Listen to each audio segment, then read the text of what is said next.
Sveiki. Šiandien pamėginsiu padaryti paprasčiausią pamoką, tai kaip atrodo Flash website, kaip jie daromi, nes HTML ir PHP pavyzdžių ir pamokų internete yra pilna, bet kažkaip tai lietuviškų versijų su Photoshop ir su Flash katalistu nelabai suradus. Tai teoriškai Flash website tai yra toks puslapis, toks website, kuris užsikrauna vieną kartą. Aš kalbu apie full Flash website, kuriam vis vieną kartą užsikrauna ir jūs galite jame daryti, ką nori. Nors yra apsivyla. Ir pliusas tame didelis, kad jis prisijungia tik vieną kartą ir tu gali jame maišyti kiek nori, junginėti visokias mygtukus, puslapius keisti ir panašiai. Ir tas vienas iš didžiųjų privalumų, to minusai, kaip ir net nežinau, ką čia išvardinti. Nežinau. Tikriausiai, jeigu bus tikrai labai didelis website, tai tas Flash playeris labai ilgai traus, bet tai čia vienintelis minusas. Tai va, padėkime. Kad ir kaip keista, viskas prasideda nuo Photoshop'o, bent jau mano atveju, taip kaip aš tai išmokau daryti, arba bent jau kažkiek tai mokiausi. Ir iš čia ateis tas toks pagrindinis supratimas, ką daryti su PSD failais, tai su Photoshop'o website dizainis paprastais. Tai kaip tai atrodo ir kur jas apdirbinėti, kaip iš to padaryti website. Einam ir sukuriam paprasčiausiai paprastą failą, bet tegul tai būna 800 ant 600, nieko nedarom.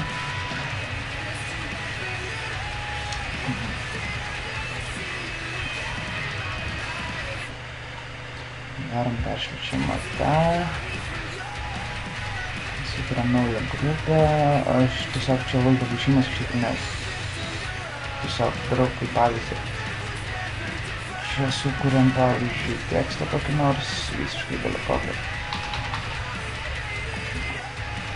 Sakykim, gerai, darykim viską normaliai. Sakykim, bus home.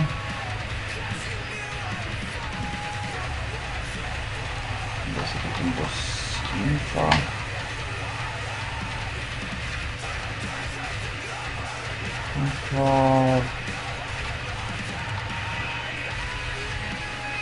Duplikuojam, išmešam, pareleguojam ką nors, pavyzdžiui, files. Tai va, teoriškai mes dabar turim šitą grupį 3 įrašus, tai tegul čia būna buttons, nes jie iš tikrųjų yra mygtukai. Niekas vis kol kas neklydino, kalydino tai tik yra, kad greičiau laiką prastumt. Sukūrėm naują layer, pavyzdžiui, šiaip yra reikėtų įmę background. Susirandam kokį nors paveiksliuką. Pavyzdžiui, kad ir aš nežinau.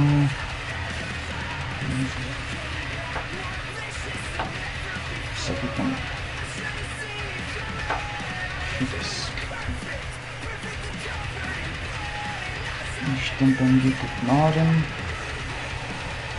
Viskas gerai gražiai matosi.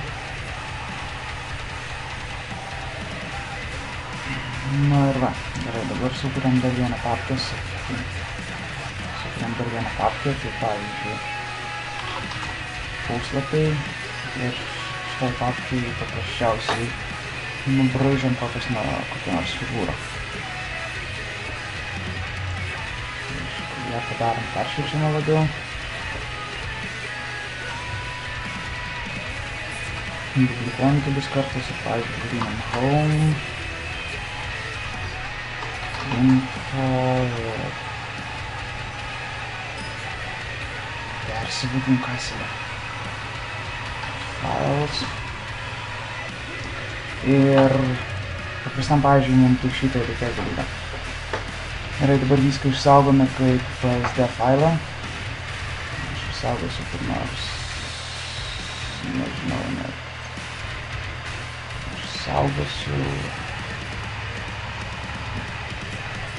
Ką žinau, pavyzdys, kaip išsaugosiu test.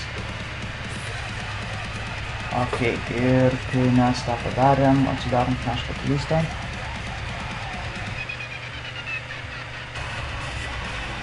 Ir šiandien mano laptopas aktyvus kaip niekad.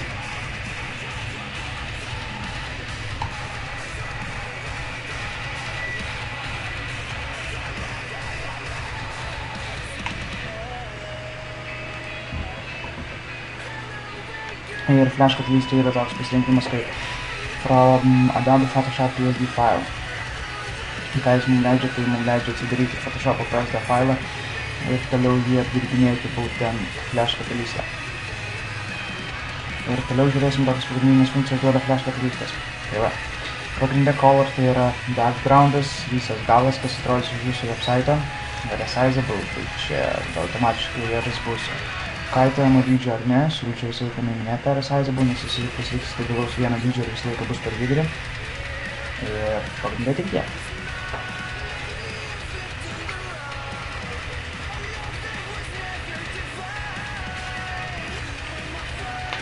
Ir va, Flash Catalyst'ą pirmas, ką mes matom, tai visą tą dalyką, kurį mes padarėm per Photoshopą.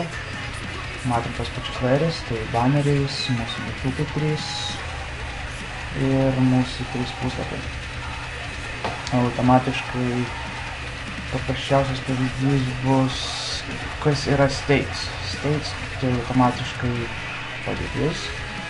Ir čia bus iš tikrųjų viskas daroma. Visas veiksmas daugmaž vyks čia ir timeline.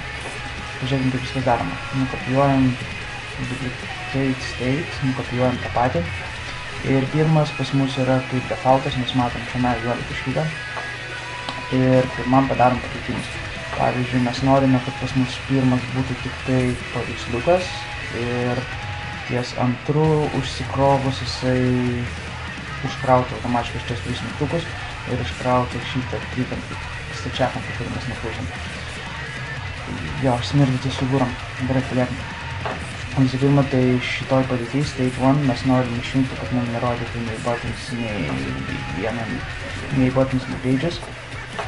Tada mes norim padaryti šitam state'ui uždėti interactioną on application start. Tai kai pasikrauna pirmas state'as, jisai play transition to state. Tai automatiškai jisai pereina, tiesiog pragroja, jeigu galima taip sakyti, iš karto į antrą state, application, ir jisai pragros antrą state. Mes išrinkom kokį application ir pragroti į kitą state. Ir paspauskime OK. Ir dabar paspausim play, pamatysim, kad pas mus iš karto staigiai viskas susikrovė ir dingo. Toliau. Čia šitą vietą mes matome, kas vyksta. Automatiškai iš state 1 į state 2. Tai yra perėjimas iš šito į šitą, iš pirmo į antrą. Paprastai logiška. Ir kas čia vyksta? Automatiškai fade in, tai yra išsiverskite, aš nežinau kaip tai paaiškinti, bet fade in tai yra, kai tekstas tiesiog užsikrauna. Ir pavyzdžiui, mes dabar norim, kad pas mus iš pradžių pasikrautų mygtukai, o vėliau kitoj sekundės daly pasikrautų pats puslapis. Ir tiesiog automatiškai mes pailginę šitos ir juos sudėję, gausim maždaug tokį efektą. Jis pasirodė daug gražiau ir daug aiškiau. Jeigu norit, galim viską pasunkinti. Galim atjunginėti atskirus state'us. Ir automatiškai, sakykim, dabar antras state'as pas mus buvo tik tai home. Tai mes nevom, kad nerodytų nei info, nei files. Ir čia gausis vardas. Jis man kraus iš pradžių 3 mygtukus. Tai mygtukas home, paskui bus mygtukas info ir paskui bus mygtukas files. Ir tik vėliau jau užkraus tą visą teksto bloką. Sakykim, taip kažkaip. Ir pažiūrėm, kas pasimgiausias. Prašom. Ir jeigu pagavote esmę kažkur iki čia, tai jūs pilnai suprasit, kaip, kas ir kodėl veikia. Pamėginam dabar, antras puslapis pas mus yra home, nes pas mus rodomas tik vienas stačiakampis, kurį mes nupiešėm. Tai va, rodomas tik vienas stačiakampis. Ir pamėginam dabar ant šito teksto home. Ne, noriu, kad būtų aiškiau, nukopijuojam šitą home, tiesiog duplikuojam ją. Ir state 3 padarom, kad matytųsi ne home, o info. Po tarpu į info įdedam tekstą. Tai būtų būna visiškai dėl koks tekstas. Tai tiesiog mes matytume skirtumą. Tekstas ant paciano galvos yra. Ir sakykime, užvardinkim info tekst. Kad nepasimest. Ir toliau žiūrėsim, kas bus. Tai va. State antram info. Kas netinka. Pats šitas tekstas info. Mygtukas, kai mes užvardinam mygtuką. turės reikšmę, tiksliau mes jį paversim mygtuku, jis turės mygtuko reikšmę. Ir automatiškai visą laiką matysit šitą dalykėlį pas jūs iššokusi ir čia tiesiog pasirinkit button. Jis konvertuosis jum į mygtuką ir jeigu kažkas ten išmes, kaip ir man, tai nekreipkite dėmesį, tiesiog kaip padaryti. Toliau galima kontroliuoti mygtuko padėtis, tai kai jisai atrodo tiesiog šiaip sau, kai būna užvesta kalytė, kai būna nuspaustas ir kai būna išrinktas. Kad matytume skirtumą, tiesiog nueitume į over ir mes matome mygtuko 4 states. Tai kai jis tiesiog rodomas, kai ant jo užvesta, kai jis paspaustas ir kai jis deaktyvuotas. Sakykime, mums reikia matyti skirtumą, kaip kalytė būna užvesta mygtuko, ar mes jį galim tiesiog ištempt. Ne, negalim jį tiesiog ištempt. Sakykime, pakeiskime jam spalvą iš pilkos į rožinę. Aš nežinau. Rožinė. Gerai. Sakykime, rožinė. Ir išsaugom šitą visą reikalą. Dabar mūsų mygtukas ant jo užvedus bus rožinės. Ir jis dabar neturi jokios reikšmės. State 3 mes turim trečią padėtį, bet jinai tiesiog yra ir jokios reikšmės niekaip mes patekti negalėsim. Tai teoriškai šitam mygtukui reikia užduoti tokią užduotį, kad jis mus iš antros perkeltų į trečią. Ir tai lygiai taip padaroma, kaip mes kėlėmės iš šitą, tik dabar mes pažymėm mygtuką. Ir mes matom pro šitą info button, skim vienas button, add interaction, on click ant paspaudimo, mes perinam į aplikaciją ir perinam į trečią state, kai bet kuriam mes esam, nesigilinkit tiesiog. Paskui išsiaiškinkit visą pačią paprastas suvokimas, kaip viskas dirba. Tai va, nežinau, kam iš patraukiam.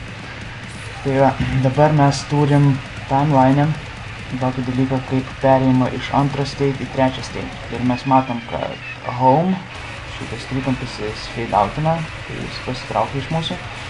Tada info, mygtukas jis užsikrauna, tiksliau ne mygtukas, o pats tas visas trikampis. Ir tada užsikrauna info tekstas. Ir jeigu mes viską padarėm teisingai, dabar paspaudus Ctrl Enter mums sugeneruos mūsų pavyzdį ir pažiūrėsim, kaip viskas atrodo nuo šitai.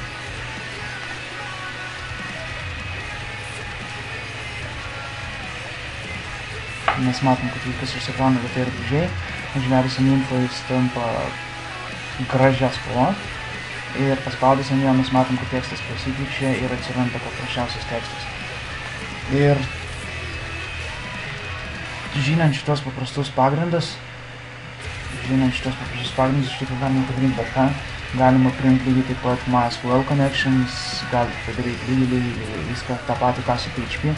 Tai aišku, užims biškį daugiau laiko ir nervų, bet ir, nežinau, efektas tikriausiai didžiulis. Pavyzdžiui, dėkite, kad parodė mano sukurtą webą, tai viskas atrodo maždaug taip pat. Dauguma visko iš pavyzdžių, kuriuos aš jums rodžiau. Ir viskas veikia maždaug taip pat. Tikiuosi padėjau, jeigu kils kokių klausimų, galite klausti. Prie jo savaime, aišku, eina visokie PHP prijungimai ir taip toliau, bet tai yra didelis labai galvos skausmas. Tikrai labai didelis galvos skausmas. Tad aš siūlau daryti tiesiog atskiras dalis. Aš kalbu per ilgai.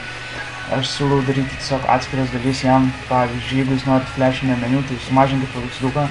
Tai jums gausis tik tai flashinis labai ten gražus meniu, kokį jūs padarysit, tiek jūs su juo padirbėsit. Ir tiesiog paskui įkelti į HTML failą tą flash failuką, kuris bus kaip playeris gros. Lygiai taip pat mygtukų galite uždėti lygiai bet kokias reikšmės. Pavyzdžiui, files mes galim paversti į mygtuką. Nerodyk man daugiau tokių nesąmonę. Dabar pas mus šitas tekstas file yra kaip mygtukas. Mes galim jam dėti interaction, on click. Ir mes galim, pavyzdžiui, kad jis mum grotų, kad jis mum eitų ne į kažkurį tai iš čia esančių failų, pavyzdžiui, 1, 2, 3, tai ne į kažkurią tai iš būseną, bet eitų, pavyzdžiui, būtent URL. Ir mes, pavyzdžiui, galim nustatyti, nežinau, ten ir mūsų serverį yra failas kaip stat, sakykim, PHP. Ir šitą mygtuko esmė bus labai paprastai, jūs ant ją paspausit ir jums jau užkraus būtent prie šitą puslapį. Tai, kad iš tikrųjų naudoti flashą kaip meniu arba kaip meniu arba kaip info sliderius, pavyzdžiui, kad viskas atrodytų gražiau ir smagiau, tai iš tikrųjų geras, bet perprasti sistemą, nu nežinau, iš tikrųjų gal ir nėra sunku, bet žiniam pagrindas, po biškį įsiligė ir žiniai visokios kitokios nesąmonės.